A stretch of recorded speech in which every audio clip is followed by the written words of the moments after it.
Pak Setiadi mungkin sekarang sedang merasa bahagia, rumahnya representatif lah segini. Tapi begitu melihat rumah yang ada di Kemang, kecil hati lagi. Alah, nggak ada apa-apanya. Jadi di sini salah satu penyebab bahwa kita tidak bisa bersyukur kepada Tuhan, selalu dalam penderitaan yang nggak jelas. Sebabnya karena kita tidak bisa memanage imajinasi kita, yaitu kita terlalu sering membanding-bandingkan diri kita dengan orang lain. Ya.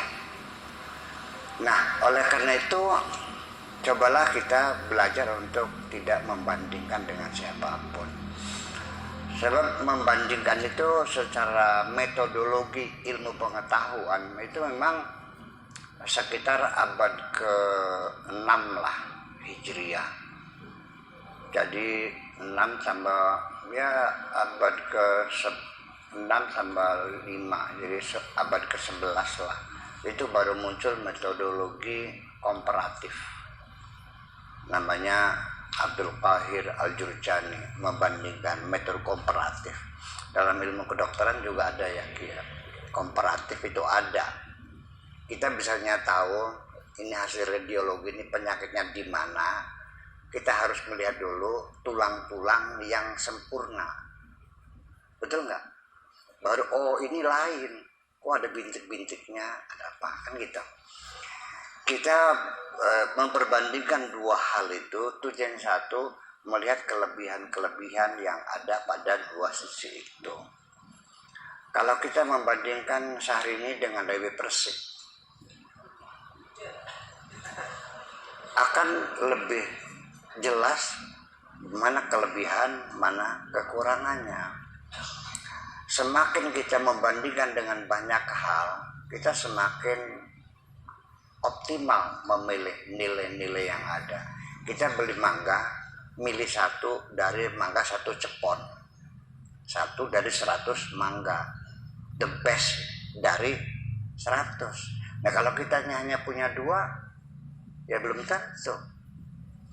Nah makanya itulah sebabnya itu ilmiah. Tapi ketika kita melihat membandingkan diri kita dengan orang lain, itu ada sesuatu sesungguhnya. Ini bukan ilmiah, itu emosi nantinya masuknya, bukan ilmiah. Satu begini, kalau kita tidak mengendalikan semacam itu, lama-lama hati kita menjadi rusak. Di penghujungnya kita tidak suka ada orang melebihi diri kita. Namanya penyakit apa itu?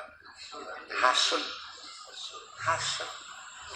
Nah, kalau sudah kita penyakit hasud, waduh, ini sudah saya jamin orang itu pasti tidak akan bahagia. Sebab dia tidak pernah senang kalau melihat orang senang. Dia baru senang kalau melihat orang susah. Nggak ada hubungannya, nggak ada hubungan kausalita, nggak ada reasoningnya, nggak ada. Ada tetangga beli mobil Avanza, urusannya apa? Ya, paling juga kredit. Urusannya apa? Istrinya nyambung lagi, nih potong kuping nih, 4 bulan juga ditarik lagi. Urusannya apa?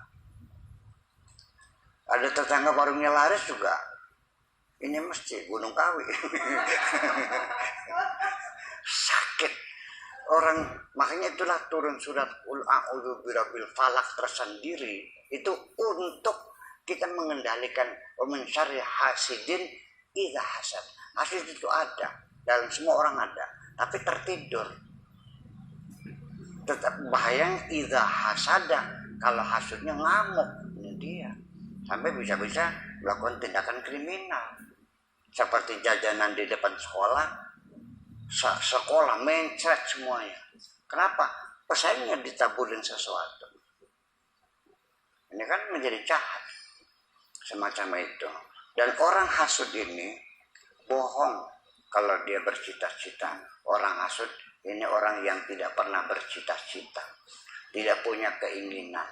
Ketika dia bekerja keras banting tulang peras keringat, bukan untuk mengejar cita-citanya, tapi untuk menggagalkan cita-cita orang lain. Ya. Ini sudah luar biasa.